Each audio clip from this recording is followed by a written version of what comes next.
Welcome back after the break. The biggest news, अभी जो biggest development है, हम जान सकते हैं कि किसी भी एक सॉवरेन कंट्री का नाम, उसका परचम, उसकी शिनाख्त होता है, लेकिन इस वक्त तालिबान ने कंट्रोल संभालने के फौरन बाद ये कहा है कि यकीनन इनका परचम भी और अफगानिस्तान का नाम ऑफिशियली बदला जाएगा।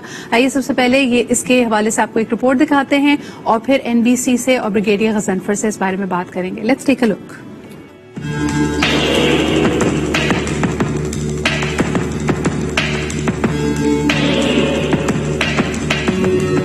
अफगान तालिबान का बड़ा इकदाम, काबुल पर कब्जे के 4 रोज बाद इस्लामी हुकूमत कायम करने का ऐलान।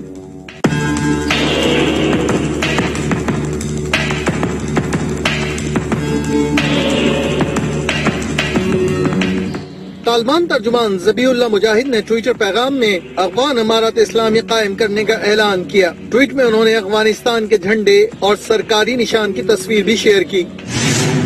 अफगानिस्तान का नाम अब इमारत इस्लामिया अफगानिस्तान होगा। ज़बीहुल्लाह मुजाहिद ने कहा, अफगानिस्तान पर बरतानिया का तसल्लुत खत्म होने के 102 साल इमारत इस्लामिया की बुनियाद रखी गई है। उन्होंने कहा कि 19 अगस्त को हर साल 9 आबादियाती सुपर ताकतों से आजादी के दिन की हैसियत से मनाया जाएगा। ज़बीहुल्लाह मुजाहिद ने अपने बयान में कहा कि रियासत इस्लामी तमाम मुल्कों से तिजारती और सिफारती ताल्लुकात रखना चाहती है, किसी मुल्क से तिजारत के लिए इनकार नहीं किया। इस हवाले से तमाम अफवाहों को मुस्तरद करते हैं। जी जनाब, तो आप देख सकते हैं कि कंट्रोल संभालने के बाद ये बहुत बड़ी तब्दीली होगी अफगानिस्तान के लिए। ब्रिगेडियर साहब, पहले आपकी तरफ लेके आऊंगी, क्या रद्द-ए-अमल आप देख रहे हैं? क्योंकि ऐसा कोई भी कदम उठाने से पहले यकीनन एक कंसेंसस चाहिए होता है और एक तरह से रुखसत ले रहे हैं जो भी अफगानिस्तान की आज तक की हिस्ट्री रही है, हिस्ट्री को बदलने की एक तरह से एक काविश है। और कल मैं देख रही थी कि कुछ पोस्ट इसके हवाले से भी थी कि ये जो मौजूदा परचम हम देखते हैं अफगानिस्तान का, इसमें भी काफी अरसे से रद्दोबदल आता रहा है। उसकी एक 800 ईयर्स की पूरी तारीख प्रेजेंट की जा रही थी। इस वक्त इस कदम को आप कैसे देखते हैं? रिएक्शन की तरह जहां तक आपने बात की सिदरा, वो तो अफगानिस्तान के अंदर आपने कल देखा होगा कि वहां के ऊपर बहुत सारे शहरों में इसके ऊपर जुलूस हुए हैं, बल्कि कंधार में तो वहां पे औरतों ने भी पार्टिसिपेट किया। काबुल में आपने देखा कि वहां भी औरतें भी थी और मर्द भी थे, जो गालिबन पहली दफा तालिबान के रूल के अंडर हो रहा है कि ये औरतें और मर्द जो कंबाइंड मिलकर। तो इसका मतलब ये है कि एक जनरल एक्सेप्टेबिलिटी नहीं है। जहां तक हमारा कंसर्न है, हमने तो बारहा ये कहा कि हम अफगानिस्तान के इंटरनल अफेयर्स में दखल अंदाजी नहीं करेंगे, हमें नहीं करनी चाहिए। अगर तालिबान उसका नाम चेंज करके अमारात रखे तो उनको अपने अंदर, जैसे आप फरमा रही थी अपने उसमें, कि एक ब्रॉड बेस्ड कॉन्सेंसस अपना एग्रीमेंट पैदा करना चाहिए और वो होना चाहिए अफगानिस्तान के अंदर। लेकिन ये मैं कह सकता हूँ, I think it is too premature. पहले उनको हुकूमत बनानी चाहिए, हुकूमत की कोई फॉर्मेशन होनी चाहिए, उसके बाद कोई आप जरगा करते हैं, लोहे जरगा करते हैं, जिस तरह करके आप एक कॉन्सेप्ट दे रहे हैं कि हमारे यहाँ जमहूरियत का कोई कॉन्सेप्ट नहीं है और इस्लामी शुआर के मुताबिक हुकूमत कायम की जाएगी। तो इस्लामी शुआर के मुताबिक जब आप हुकूमत कायम करते हैं, उसका भी एक सिस्टम होता है। यूनिलैटरल फैसला कर लेना पावर में आए बगैर, क्योंकि अभी बारहा उनकी तरफ से आ रहा है कि हम जी बातचीत कर रहे हैं, और कल न सिर्फ ये बल्कि पाकिस्तान के एम्बेसडर ने भी अब्दुल्ला से भी और अहमद करजई से भी मुलाकात की। इस तरह तालिबान भी बहुत सारी मुलाकातें कर रहे हैं। तो वो करने को तो जो करे वो उनकी मर्जी है, चाहे वो उसका नाम अफगान इमारात रखे, रिपब्लिक रखे, डेमोक्रेटिक रखे, या परचम के ऊपर जैसे आपने फरमाया उसका परचम कोई मेरा ख्याल है 4 दफा तो 5 दफा तो मैं जानता हूँ कि वो तब्दील हुआ है। तो वो जरूर करे, लेकिन मेरा ख्याल है ये कदम इस वक्त जो है, जब लोग तालिबान के खिलाफ ऑलरेडी वो चाहे जितना मर्जी कहते रहे, लेकिन जो कुछ वो कह रहे हैं वो थ्योरेटिकल मैनिफेस्टेशन है। जिस वक्त तक वो प्रैक्टिकली गवर्नमेंट में आके उस चीज को, पॉलिसीज को मुख्तलिफ रूल्स एंड रेगुलेशंस के जरिए मुल्क के अंदर इम्प्लीमेंट नहीं कर, आसान अमल शायद ब्रिगेडियर साहब इनके लिए होगा नहीं। एनबीसी कल मैं बीबीसी पे भी देख रही थी तो बार बार ये बात की जा रही थी कि कंट्रोल हासिल कर लेना शायद आसान तरीन कड़ी थी इस पूरे मरहले की। अब वहां पे हुकूमत कायम करना और उसकी पॉलिसीज लेके चलना, इदारों को मैनेज करना, आने वाले दिनों में मुख्तलिफ समाजी सस्टेनेबल डेवलपमेंट गोल्स, इकोनॉमिक अजाइम को पाना, शायद इसके लिए तैयारी नहीं है तालिबान की। पिछली दफा जब ये इनका दौरे हुकूमत था, बहुत कम अरसा इनको मिला, तनकीद का निशाना था, सिर्फ 2 या 3 ममालिक ने इनको एक्सेप्ट किया था। आज 20 साल के बाद जब हुकूमत कायम करने जा रहे हैं, आपको लगता है कि इनका जो लैक ऑफ एक्सपीरियंस है ये इनके खिलाफ जाता है और मुश्किलात को बढ़ाएगा?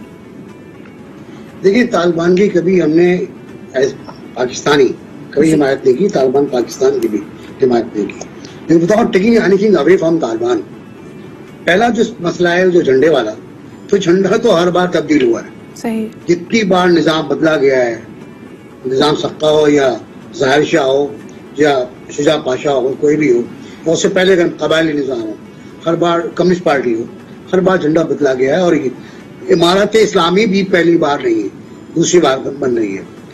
और अमीरुल मोमिनीन भी आएंगे, फिक्र न करें आप, हौसला रखें। अमीरुल मोमिनीन भी आएंगे, मुल्ला हिब्बतुल्लाह, और प्राइम मिनिस्टर आएंगे, मेरा ख्याल है अब्दुल गनी बरादर साहब। तो ये तो सिस्टम में एक है, लेकिन इस बार जो तब्दीली है तो ये है कि तालिबान गारों से निकल के नहीं आ रहे, तालिबान जेट तैयारों में बैठकर आ रहे हैं, तालिबान कतर में रहकर, अमेरिका में रहकर, रूस में रहकर आ रहे हैं, बहुत ऑक्सफोर्ड के स्टाइल में अंग्रेजी बोल रहे हैं, प्रॉम्प्ट जवाब दे रहे हैं। मतलब हाईली इम्प्रेस्ड कि उनकी पहली प्रेस कॉन्फ्रेंस थी ज़बीहुल्लाह मुजाहिद की, बहुत कॉम्प्रिहेंसिव थी, बहुत टिका कर उन्होंने जवाब दिए। पहले ऐसा नहीं था, पहले देहाती लगते थे हमको, पहले ये कलंदर लगते थे, सर काट रहे हैं, हाथ काट रहे हैं, पैर काट रहे हैं, वो स्टाइल था। इस बार जरा सा रुके हुए हैं। इस बार अभी जो कल फायरिंग की इन्होंने असदाबाद में, वो भी कंट्रोल फायरिंग है, ज्यादा फायरिंग नहीं है। एक इल्जाम यह आ रहा है कि इंसानी हकूक के मसाइल आ रहे हैं, और ये सबसे बड़ा मसला है इनके लिए।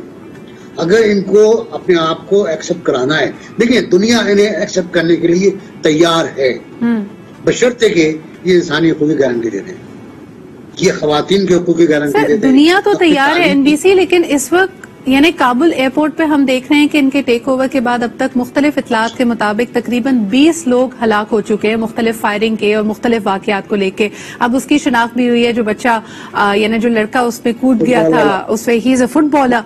सो आई मीन एक ओवरऑल अनरेस्ट तो है। लोगों ने पाकिस्तानी सफारत खाने में एक भीड़ लगी हुई है इस वक्त, क्योंकि वो वाहिद सफारत खाना है जो फाल है, लोग वहां से निकलना चाहते हैं। इस पब्लिक सेंटिमेंट को जायल करने के लिए तालिबान क्या कर रहे हैं?